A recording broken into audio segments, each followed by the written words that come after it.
espiritual que despertou muito a minha atenção desde o início da minha conversão, e é algo que eu fui aprofundando, fiz alguns cursos e experiências também, né? Já tive várias experiências pessoais. Deus já trouxe várias experiências para mim. Então, assim, o que nós estamos trazendo para vocês aqui, logicamente o bispo está acima, já viveu muito mais tempo do que eu na caminhada, mas o que a gente está trazendo para vocês aqui é algo que está no nosso coração, e também não é somente algo teórico, é algo na prática, né? Porque não adianta a gente só ficar na teoria e não ter a prática, né? A gente só ter o que falar, mas não ter o que fazer. Então, o que te dá legalidade, o que te dá autoridade, além do conhecimento, além da teoria, é você ter a prática, a experiência. Que quanto maior a sua experiência, maior será a sua autoridade. A autoridade é isso, você sabe o que está fazendo. Então, quando você tem o conhecimento e sabe o que está fazendo, em questões espirituais, suas movimentações, a forma de orar, a forma de se posicionar, isso atrai autoridade para você. E eu tenho certeza que você vai acessar muitos e muitos lugares nas regiões espirituais aí, celestiais, em nome de Jesus. Amém, queridos? E hoje o nosso tema é ambiente espiritual. Que benção, hein? Eu pedi a permissão do bispo para me estar gerando esse conteúdo aqui, para estar trazendo essa aula. Eu vou te falar, viu? Não é fácil gerar um conteúdo de batalha espiritual. Meu Deus do céu, é guerra atrás de guerra, meu. Você começa a dormir em cima das folhas. É muita luta, mas pela honra e glória do Senhor, nós conseguimos e estamos aqui. Então, quem aqui conseguiu imprimir a folha? Quem não imprimiu, imprime, que é muito legal você ter em casa, viu? É uma matéria muito interessante, dá R$10. Eu, pelo menos, perto da minha casa foi R$10, são 10 páginas. R$10 você vai ficar com conteúdo para você estudar na sua casa, aprofundar. Tem muita passagem bíblica, tem muita direção, sabe? É interessante, querido. Aqui é o Espírito de Deus nos ensinando. Amém? Glória a Deus. Então vamos lá. Primeiro tópico aqui da noite, nós vamos estar iniciando os pilares do ambiente espiritual. Queridos, para você construir qualquer coisa que você for construir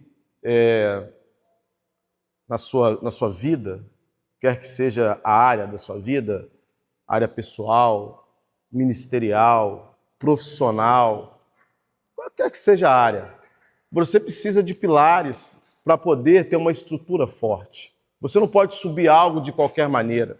Você não pode gerar algo de qualquer maneira. E para gerar, você precisa de uma preparação, né? Você precisa de um conhecimento. Você precisa dedicação. Tudo isso é em prol de algo maior do que você. Um propósito. O propósito sempre é maior do que nós. O desafio sempre é maior do que nós. Mas você bem alicerçado, certamente você vai construir algo poderoso. E, logicamente, com o poder do Espírito Santo te conduzindo. Porque é Ele que nos dá a sabedoria, né? Como diz na palavra. Então, aqui eu separei alguns desses pilares, que são os primordiais. Logicamente que você pode identificar alguns outros, né, pelo fato da sua intimidade com Deus. Meu irmão, muito obrigado, Deus abençoe. Você pode identificar alguns outros pela sua intimidade com Deus. Deus vai te revelar alguns pilares. Eu citei aqui alguns pilares aqui também, pelo fato de são mais acessíveis, conhecidos, que a gente escuta, né, em culto, numa reunião, numa célula, algo que você escuta mais. Então, e são primordiais. Todo crente, toda pessoa que se diz cristão, toda pessoa que tem vontade de ter uma caminhada da fé fortalecida, que tem vontade de criar um ambiente espiritual agradável na sua casa, você tem que ter isso aqui. Sem isso aqui, que nós vamos citar aqui, nada funciona. É a mesma coisa de você querer construir algo que pode até subir, pode até ganhar forma, mas tem os dias contados. É igual, né, como você vê um prédio desabando aí, porque o alicerce dele cedeu. Cedeu o alicerce. Então, desaba. Então, esses alicerces que nós estamos, esses pilares que nós vamos citar aqui é o consagração, né, para quem está anotando e não imprimiu a folha, eu também queira anotar também para facilitar. Consagração, a intercessão e a oração, o louvor e a adoração, o aquebrantamento e a união. Se você conseguir colocar esses pilares em ordem na sua vida, na sua comunhão, certamente você irá produzir grandes coisas aonde quer que você esteja. Na sua casa, né, no seu trabalho, na igreja, na sua equipe, no seu ministério. Meu irmão, tudo é baseado nisso.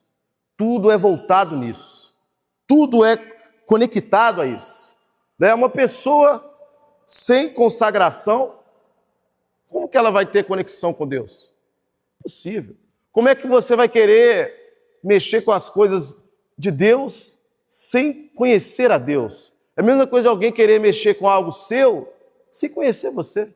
Alguém querer entrar na sua casa, colocar as mãos nas suas coisas, sem nem menos te consultar. Você vai gostar disso? Você vai gostar disso, Igão? Alguém chegar na sua casa lá, e aí? Imagina, chega abrindo a geladeira, já pega uma água com gás lá, já senta no sofá, já liga o Netflix, você vai falar, ué, que isso, hein, varão? Tá estranho, esse varão tá com fogo estranho, tá folgado. Ué, é basicamente assim. Você quer mexer com as coisas de Deus, você tem que conhecer a Deus. Porque isso não te dá autoridade. Se você não conhece a Deus e quer movimentar nas regiões celestiais, você não tem autoridade para isso. Deus te dá autoridade quando você tem dele em você. E a consagração é isso. É o que tem de Deus em nós, né? É o nosso tempo com Deus. É o nosso tempo a Ele, a nossa busca a Ele. É consagrar, se separar, se santificar. É necessário isso. É muito necessário. Inclusive, você deve fazer isso semanalmente, uma consagração. Quantas e quantas pessoas aí, o próprio bispo citou aqui, né, bispo? Um rapaz que o senhor conheceu, que está fazendo alguns negócios com ele, maçom. O rapaz é maçom, da maçonaria. E o culto deles lá, a reunião, né, maçônica, na loja, é toda terça. O que ele faz? Ele trabalha até meio-dia. Não é assim, bispo, que ele faz? Ele trabalha até meio-dia, porque como a reunião é à noite, então ele já quer estar com o espírito pronto. É uma consagração, meu irmão. Ele não vai chegar de qualquer maneira. Consagrar é isso. É você não chegar de qualquer maneira perante a Deus. É você não chegar de qualquer maneira perante uma situação. Isso é uma consagração, né? Aqui eu separei alguns ensinamentos aqui. O que é consagração? É o ato de dedicar algo a um propósito sagrado. É a dedicação ao propósito sagrado. O que é você se consagrar a Deus? É você se dedicar a Deus. É você fazer algo que é maior do que você. Porque a dedicação, ela exige uma disciplina. Se você for analisar o que a sua mente almeja, o que a sua alma deseja, você nunca vai se consagrar. Então, por isso que exige uma dedicação, uma força. Sabe, você tem que romper barreiras, romper o cansaço, romper as forças contrárias, porque o inimigo não quer que você ore. O inimigo não quer que você consagre. Ele sabe que quanto mais consagrado você está, mais de Deus tem em você e mais forte você fica contra ele. E certamente você derrubará as fortalezas inimigas que estão tentando se levantar contra a sua vida. Então, a consagração, o ato da consagração é isso. É dedicar algo a um propósito sagrado. Toda dedicação representa tornar nulo o que é seu. Você torna nulo o que é seu. Você elimina algo que tem tomado o seu tempo para dedicar a algo novo. Sabe? Então, certamente, se você for analisar, você nunca vai ter tempo para se consagrar. Nossa vida é corrida. Se for parar para pensar, se você não olhar no relógio, já vai dar a hora de você dormir, você nem orou, meu irmão. Não é assim? Nosso dia não é corrido. Vai dar a hora de você descansar, você nem abriu a Bíblia. Então é você tornar nulo aquilo que você, você tornar nulo aquilo que é seu, a sua rotina. É você anular algo da sua rotina para abrir essa lacuna para se consagrar a Deus. É importante, meu irmão. Ter uma base forte, sabe? Ter um pilar fortalecido. Porque uma pessoa que não tem uma vida de consagração está com seus dias contados na caminhada da fé, né? Não adianta você pensar que, tá tranquilo. Não está tranquilo. Não tem nada tranquilo. Você pode até achar, pode até pensar, mas não tem nada tranquilo. É complicado. Aí tem aqui uma passagem bíblica, né? É uma referência para você estar lendo. Levíticos, no capítulo 21, verso 11. Vou deixar aí para você ler depois na sua casa, para a gente ganhar tempo. O segundo tema aqui é a intercessão e a oração. A intercessão. Quando oramos por alguém ou por algum local específico, comprando a guerra ou edificando o ambiente. A intercessão é isso, é quando você ora por alguém.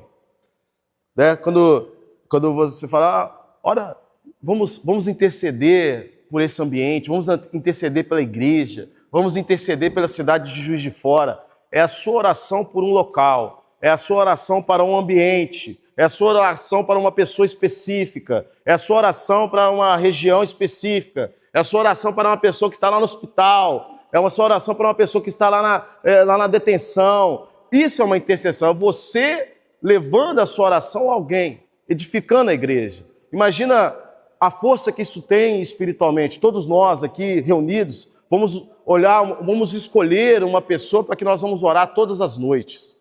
Todas as noites, às 10 horas da noite, todos nós vamos reunir e vamos orar em prol da causa dessa pessoa.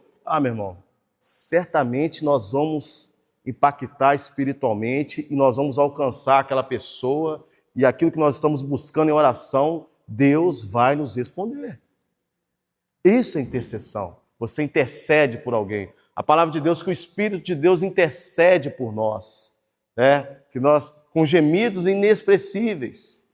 Então, a intercessão é sempre alguém orando por alguém orando pelo ambiente. E a oração? A oração é quando conversamos com Deus, colocando para fora o que está cheio o coração. A oração é você, meu irmão. É o seu convívio, é o seu diálogo, né? É algo que você tem que ser mais você. Ser mais você, lógico que com reverência, respeito a Deus, mas as pessoas têm uma certa dificuldade em orar pelo fato de achar que é algo robotizado. Não, meu irmão. Quando você entende quem é Deus na sua vida, você fecha a porta do seu quarto e vai orar, é você conversar de fato com o seu melhor amigo, o seu amigo fiel e verdadeiro. Não precisa ser algo robotizado, porque quando se torna algo robotizado, você não está orando, você está rezando. Você está rezando, é uma reza. A reza é o quê? É algo que já está ali escrito, é um script, né?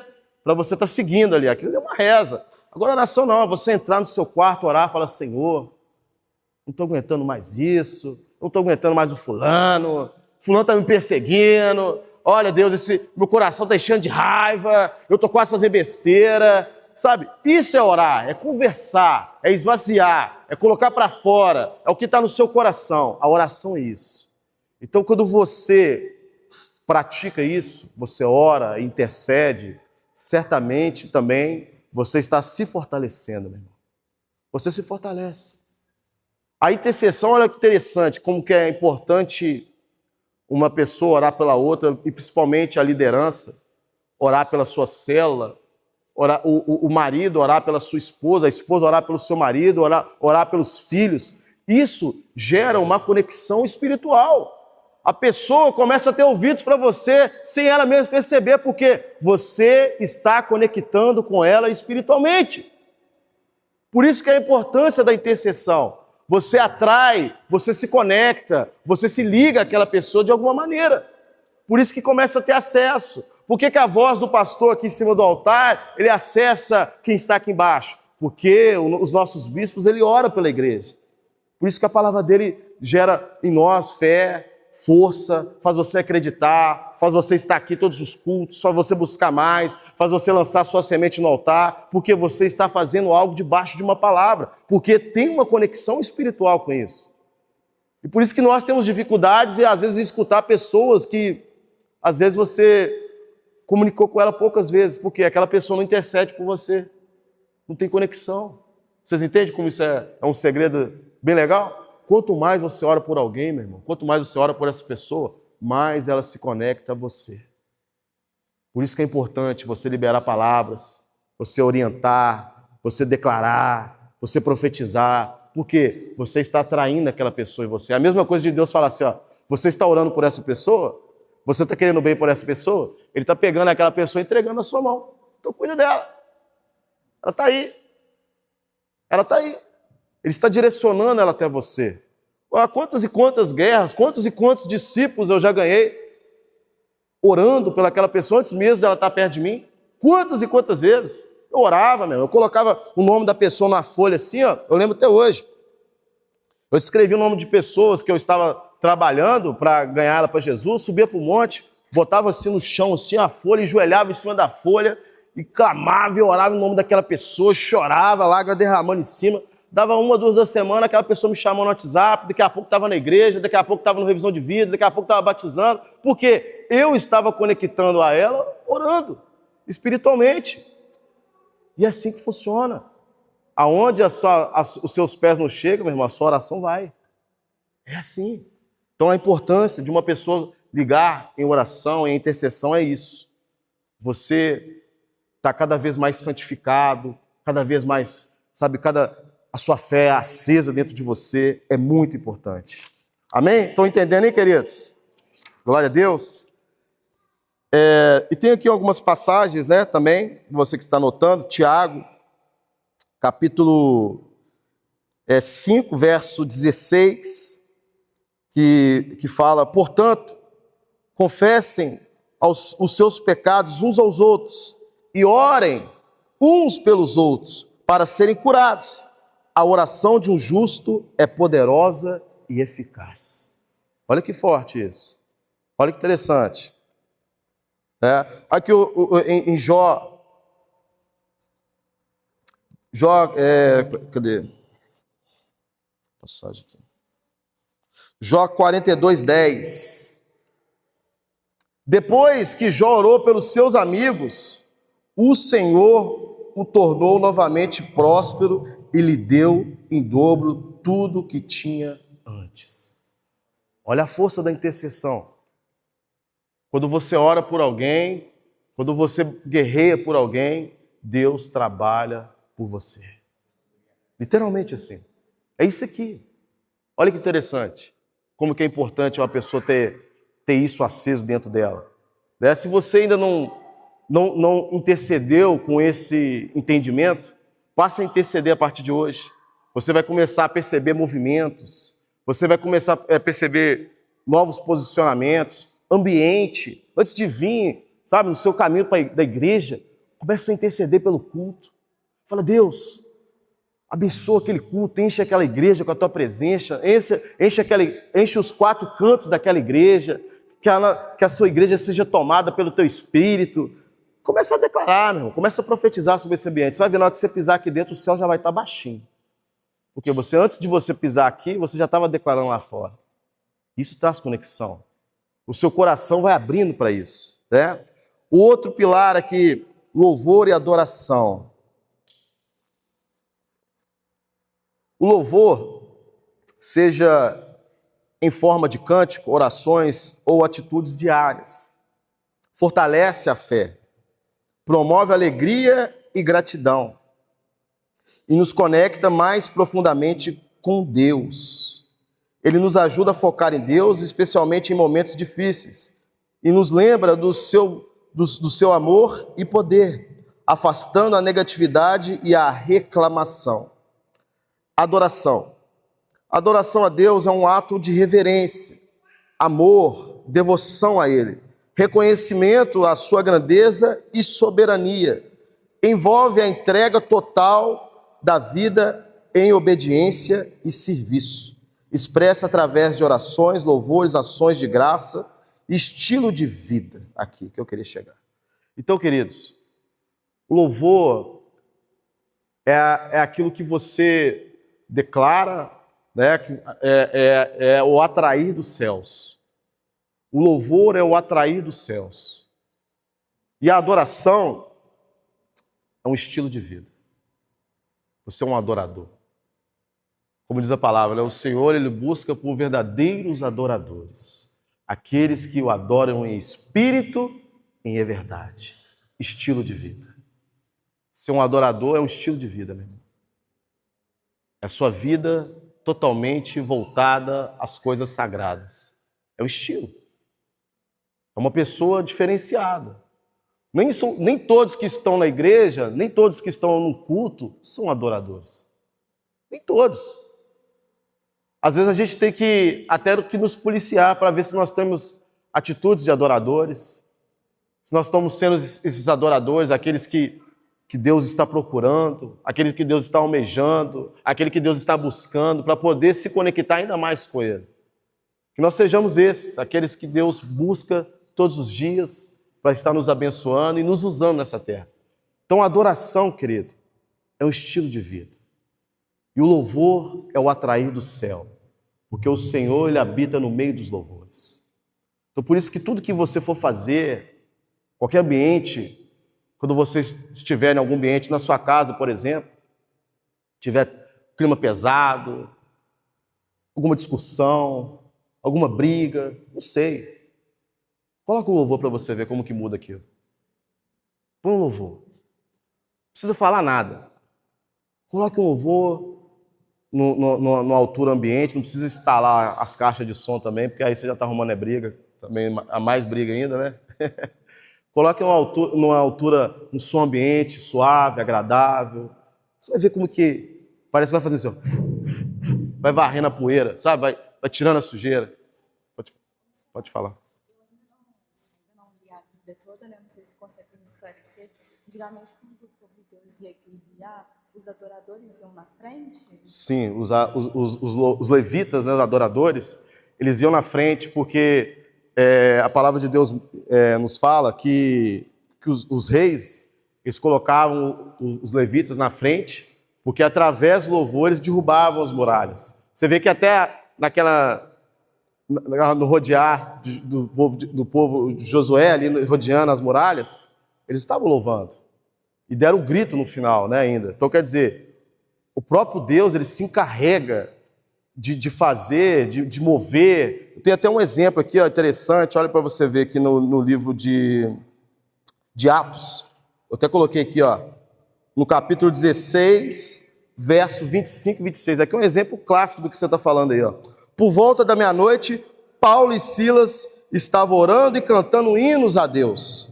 E de repente, houve um terremoto tão violento que os alicerces da prisão foram abalados. Imediatamente todas as portas se abriram e as correntes de todos se soltaram. Olha só, meu irmão. Olha a força que o louvor tem. A adoração a Deus tem. Imagina uma pessoa que se consagra, uma pessoa que ora, que intercede, que tem um estilo de vida de adoração, louvando a Deus. Imagina o poder que isso gera no ambiente, meu irmão. Imagina o poder que isso deve gerar lá dentro de sua casa. Imagina o poder que isso deve gerar lá dentro do seu trabalho. Porque assim, quanto mais você tem de Deus, mais milagre você vai gerar no ambiente. Você vê que tudo é uma construção. Não é só chegar e adorar. Não é só chegar e louvar de qualquer jeito. Não. Às vezes as pessoas elas podem até louvar, às vezes elas podem orar, mas ela não tem uma vida santa, meu. Não funciona.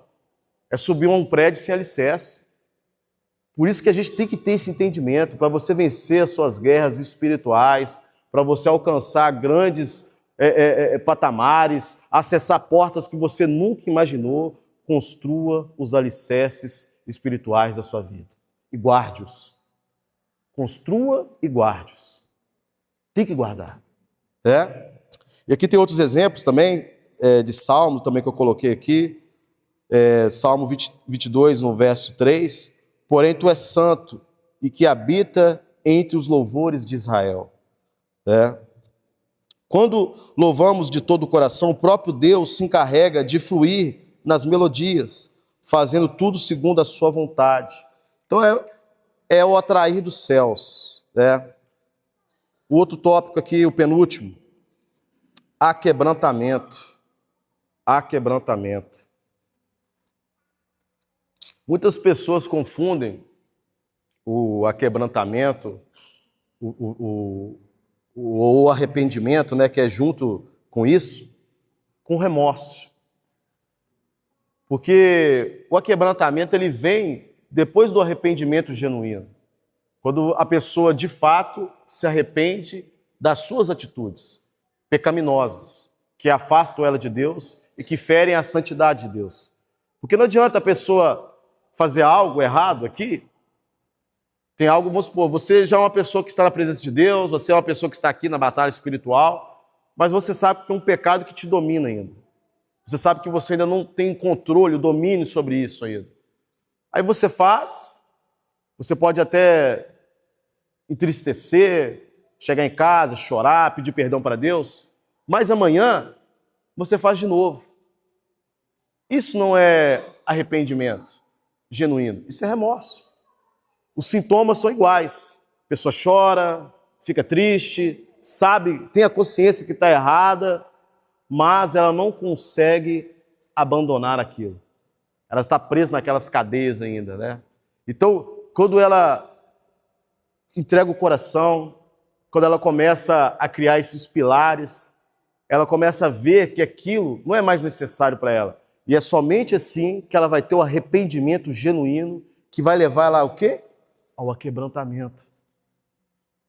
E o aquebrantamento, meu irmão, é uma etapa de conexão com Deus poderosa. Porque Deus está perto de quem tem o coração aquebrantado. Deus está muito perto. Deus se alegra, o Espírito de Deus tem prazer nisso, no aquebrantamento. Uma pessoa quebrantada, meu irmão, você pode ter certeza que ali o Espírito Santo de Deus está totalmente sensível na vida dela. Totalmente. O que é o aquebrantamento? O aquebrantamento é a tristeza e arrependimento pelos pecados. Quem tem o coração quebrantado fica triste porque sabe que errou e quer consertar o que fez. Deus está perto dos aquebrantados, porque estão prontos para mudar de vida. Olha só. O aquebrantamento deve nos levar a confessar os pecados e pedir perdão. Por que Deus está perto de alguém aquebrantado? Porque essa pessoa está pronta para mudar a vida dela. Olha que interessante, irmão. A pessoa quebrantada é uma pessoa que está pronta para mudar. Ah, você está quebrantado? Então você está pronto para mudar. Deus olha para você e fala assim, você quebrantou? Seu coração amoleceu em cima disso? Então agora é a hora de mudar. Agora é a hora que eu derramo a força que vem do Espírito, que vai te dar força para vencer aquilo que está te dominando. Aí você supera. Aí você passa para outro nível. Você passa para outro nível de intimidade, outro nível de aproximação. Você começa a ser mais seletivo. Você começa a descartar sem sofrer. É igual, eu costumava falar com alguns discípulos assim, olha, você tem que aprender a ser igual um cirurgião. O que o cirurgião faz? Ele tem um bisturi. A gente vê aqueles vídeos, que eles fazem aqueles cortes assim, você fala, meu Deus, como o cara tem esse sangue frio? É isso. Uma pessoa, quando tem o coração quebrantado e a força do Espírito, ela tem que aprender a cortar sem sofrer. Sem sofrer. Corta sem sofrer, irmão. Corta. Eu gostava tanto daquele amigo meu, cresceu junto comigo. Mas está te levando para longe de Deus? Corta sem sofrer. Seja cirúrgico. Cirúrgico nas suas escolhas. Cirúrgico na sua vida com Deus. Cirúrgico no seu posicionamento. Nós devemos cortar sem sofrer. Se alguém achar ruim, meu irmão, vai reclamar com Deus. Você tem que guardar a sua intimidade com Ele. Tem que guardar, meu irmão. É um pilar. Você tem que guardar isso. Porque se você não guardar isso, toda hora vai chegar um e vai puxar você a rasteira. Você vai começar a construir, vai começar a fazer, mas aquilo que você não aprendeu a cortar, vai chegar e vai puxar você a rasteira. Aí você tem que começar tudo de novo. E o que desgasta é isso. É sempre voltar para o final da fila. Quando você já poderia estar lá na frente. Então, o aquebrantamento é algo que nós temos que buscar, porque vai nos direcionar à mudança de mentalidade, à mudança de vida, à mudança de posicionamento, à mudança no linguajar, à mudança no vestir, à mudança no agir. Meu irmão, muda tudo. Muda tudo. Muda geral. Você vê que uma pessoa começa a mudar, é porque ela está quebrantada. Você não precisa nem te falar com ela. Às vezes as pessoas perguntam, eu posso usar isso na igreja? Não. Eu lembro uma vez que o bispo falou de um rapaz que ele ganhou, ele que tinha uns dread, né, bispo? Aí ele perguntou ao bispo se era pecado, que ele era hippie, não era, bispo? Ele perguntou ao bispo se era pecado ele andar com aquilo, cabelão de dread e tal. Aí o bispo, não, meu irmão, tá na benção.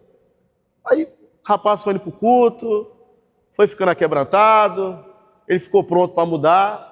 Aí ele chegou lá, o bispo nem reconheceu ele direito, cortou os dreads, fez a barba. Aí o bispo, meu irmão, por que você cortou? Porque aqui não estava combinando comigo mais não. Ele estava pronto para mudar. Você pode olhar que o coração dele estava quebrantado. Não precisou te falar, isso é pecado, usar dread, vai levar você para o inferno. Porque tem gente que tem essa mania, né? Usar com essas roupas aí, isso é do diabo. Meu irmão, nada a ver. Prega para essa pessoa. Faça ela conhecer mais do Espírito Santo. Porque o que ela tiver que mudar, o próprio Espírito Santo vai falar no coração dela. Ensina ela a quebrantar o coração. Você vai ver que isso é um pilar poderoso, poderoso, para manter você vivo na sua caminhada da fé. Quebrantamento. Salmo 34:18, a referência.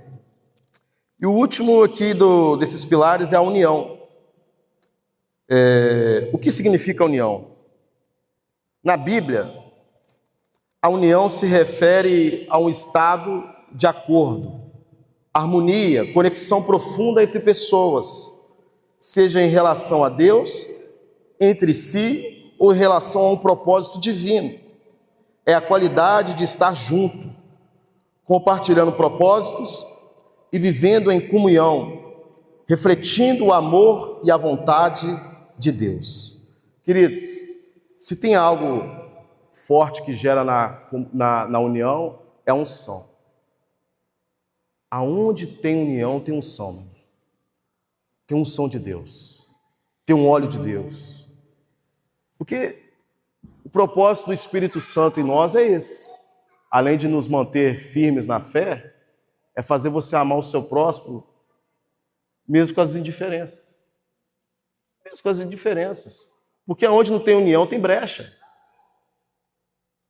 Se não está bem conectado, se o muro não está bem, né? Se a pessoa não erguer o muro aqui com os tijolos no lugar certinho, vai ter brechas, vai ter acessos.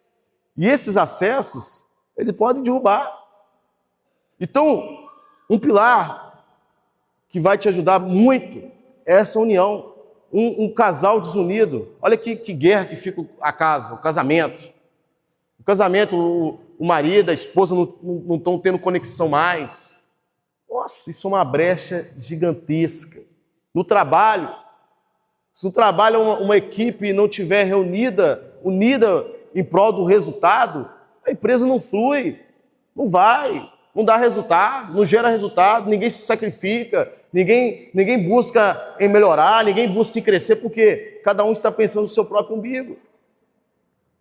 Então não tem essa evolução. Então a pessoa que busca a prática da unidade, da união, essa pessoa certamente é uma pessoa que ora, que se consagra, que intercede, que louva, que adora, e ela de fato consegue colocar para fora aquilo que Deus quer que ela pratique, que é a unidade do corpo de Cristo.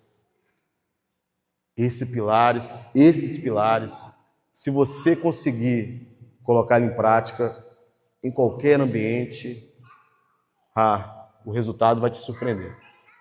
Certamente o resultado vai ser muito grande. Muito grande. Uma igreja unida marca gerações. Marca gerações. Uma igreja forte, unificada, toma uma cidade, mano. Toma uma cidade. Imagina, por exemplo, a nossa igreja forte, unificada, aí se conecta a outro ministério também, a gente dá certo com o pessoal de outro ministério, que dá certo com o pessoal de outro ministério, que dá certo com o pessoal de outro ministério. Imagina todos esses ministérios, meu irmão, declarando, intercedendo ao mesmo tempo pela cidade de Juiz de Fora. Você acha que o inimigo resiste a isso? Você acha? Você acha que ele tem poder contra nós? De maneira nenhuma. De maneira nenhuma. Nessas horas, a gente começa a entender o poder que a igreja tem na mão. A gente tem muito poder. É muito. Essas coisas que a gente fica buscando aqui são rasas, pela qual Deus quer fazer em nós e através de nós no ambiente pelo qual nós vivemos. São bem pequenas, bem rasas. Que a gente foca, Deus, abra para mim uma porta de emprego, Deus, cura fulano, Deus. Amém, são várias essas orações. Mas se a gente entender a força que a gente tem na mão, você vai muito mais além do que isso. Você vai muito mais além do que isso, porque você se preocupa com as coisas do alto, não com as coisas daqui. Porque com as coisas daqui, o próprio Deus se encarrega de cuidar para você. É o que ele fez com Jó. Foi o que ele fez com Jó. Então, a força que a união traz, meu irmão, no ambiente, para crescimento, meu Deus do céu, é poderosa. Por isso que o diabo, todo tempo, ele trabalha para desunir, jogando setas, gerando fofocas, burburinhos, porque isso, mesmo que inconscientemente, ele vai desconectando a pessoa a lugares, ao ambiente, à liderança, ao pastor da igreja, ao líder da equipe, ao líder direto. Quanto mais essas falácias entram aos seus ouvidos e você não repreende isso tem uma força tremenda de desconectar você. Aí agora pensa, desconecta um aqui, desconecta outro ali, desconecta outro ali, e vai desconectando. Sabe, ele vai comendo pelas beiradas. O diabo é astuto, meu. Ele é milenar, ele é muito mais esperto do que nós. Ele estava na criação do mundo. Ele estava na fundação do mundo. Você acha que ele não é astuto? Você acha que ele não sabe de todas as reações humanas? Você não acha que ele sabe de todas as manifestações humanas? Ele não sabe de tudo, ele estuda você. O inimigo te estuda. E tem anos que ele estuda o ser humano. Então ele vai comendo pelas beiradas, a ponto de destruir o ambiente, destruir o local. Eu lembro que teve uma vez, uma célula que eu tinha lá em Contagem, um bairro que não era tão próximo ao bairro da nossa igreja lá, mas eu tinha uma célula lá, era num bairro chamado Tropical, o bairro. E lá, Deus me levou a conhecer o pessoal lá. O que aconteceu? Esse pessoal, a igreja local deles tinham fechado. Aí eles ficavam assim meio desconectos, eles iam para o monte orar. E Deus, de alguma maneira, me conectou àquela que era o porta-voz da galera, tipo como se fosse a líder da galera. Eu comecei a fazer uma ação na casa dessa mulher. E o pessoal começou a ir lá, era uma ação até legal, estava ficando forte a célula lá. Algumas pessoas de vez em quando iam no culto lá, saiu lá do Tropical para ir lá no Riacho. Era mais ou menos umas meia hora de carro, dependendo do horário. E eu comecei a perguntar por que a igreja fechou. Qual foi o motivo do fechamento da igreja? O pessoal tudo ali, né? Eu fico olhando, poxa, todo mundo aqui, né? Por que a igreja fechou? Aqui já é uma igreja esse negócio aqui, né? Por que a igreja fechou? Aí a irmã começou a me falar, essa igreja fechou porque ela veio de outra igreja. Olha só, o pastor dessa igreja, ele já tinha arrumado problema com o pastor dele. Aí ele abriu uma igreja no bairro, a igreja era no bairro vizinho. Ele abriu a igreja no bairro, lá nesse bairro Tropical. E lá, eles começaram esse ministério debaixo de uma rebelião, você vê, sem alicerce. Olha só, sem alicerce. Como é que você vai subir algo sem alicerce? É queda, meu irmão. É queda. Eles subiram esse ministério, aí ele pegou e falou que tinha uma irmã lá na igreja que estava com problema de alcoolismo. E essa irmã, ela aproximou desse pastor. E esse pastor começou a beber também. Ah, meu irmão. Aí quando foi assustar que não, todo mundo da igreja estava bebendo. A igreja fechou. Olha só. Olha só onde começou a construção. Né? Uma desunião lá atrás, que gerou uma rebelião, porque o resultado da desunião é o quê? Rebelião. Tudo que quer se desunir, tudo que quer desconectar, para fazer esse movimento, ela tem que ser rebelde. A força do desconecto é a rebeldia. Né? E isso para Deus é totalmente banal, ele vê como feitiçaria. É um pecado pesado. Então, foi uma brecha, foi um prato cheio, é como se fosse assim, um banquete entregue para o inimigo. É a mesma coisa. O povo foi assim, aqui, ó. Olha o prato para vocês aí. O diabo chegou e nadou de braçada, meu irmão. O Zé Pilintra entrou ali e todo mundo saiu bebendo da igreja. A igreja fechou. Mas graças a Deus eu tive a oportunidade de conhecer eles, muitas pessoas foram libertas, teve movimentos de libertação lá. Foi, meu irmão, era uma ação muito doida lá. Acho que o Eric chegou lá comigo. Foi lá comigo lá no Tropical? Foi não, né? Foi não. Acho que foi o Fabrício que ia lá comigo. Aí, foi isso, queridos. Então, a união, ela gera poder. Tem unção. Faça essa prática para você. Tenta ser unido. Não uma maneira forçada. O que nós estamos estudando aqui hoje é um passo a passo para você unir ambiente. Como é que eu vou unir, então, Yuri, a pessoa que é difícil? Comece a orar por ela. A própria palavra de Deus nos ensina a orar pelos inimigos, a orar pelos que te perseguem. Por que está te falando isso? Para gerar união. Ore pelos que te perseguem. Ore pelos seus inimigos. A palavra de Deus não está falando para você ir lá confrontar com seus inimigos, ir lá bater nos seus inimigos, ir lá responder à altura. Não, ela está mandando você orar por eles. Por quê? Conexão. E no final disso, traz união. E no final disso, tem poder, tem milagre, tem transformação, tem cura, tem libertação, tem o derramar do Espírito, tem o mover celestial. Olha só que construção, queridos. Olha só como é interessante isso. E tudo está na Bíblia. A gente que dificulta, a gente que bate cabeça, né? E como a gente vai gerando o ambiente? Agora há outro tema aqui, a gente ganha tempo, gerando um ambiente. Para criarmos um ambiente que possa causar impacto positivo no nosso meio, primeiramente precisamos ter uma disciplina hierárquica, ou seja, organização. Meu irmão, todo ambiente tem que ter organização. Se não tiver organização, não tem paz. Todo mundo quer mandar, todo mundo quer fazer a mesma coisa, todo mundo quer tomar a frente de alguma coisa, aí você quer fazer a mesma coisa que seu irmão está fazendo, aí daqui a pouco está brigando. Tem que ter organização. Um ambiente, para ser agradável, ele se inicia pela organização. Organize. Organize a sua casa. Organize o seu ambiente de trabalho. Você vai ver como as coisas começam a mudar. Organize. Coloque hora para você fazer as coisas, coloque hora para os seus filhos fazer as coisas. Organização. Momento do café, todo mundo sentado à mesa. Momento do almoço, todo mundo sentado. Eu valorizo isso demais, cara. Hoje em dia eu fico vendo as pessoas, nada contra, cada um tem a sua maneira de viver, suas opções, mas o tanto que isso muda na vida de uma família. Fazer as refeições juntos, sentado numa mesa. Eu faço questão. Eu espero chegar para todo mundo comer junto. Eu tenho isso, eu cresci com isso, meus pais me ensinaram isso.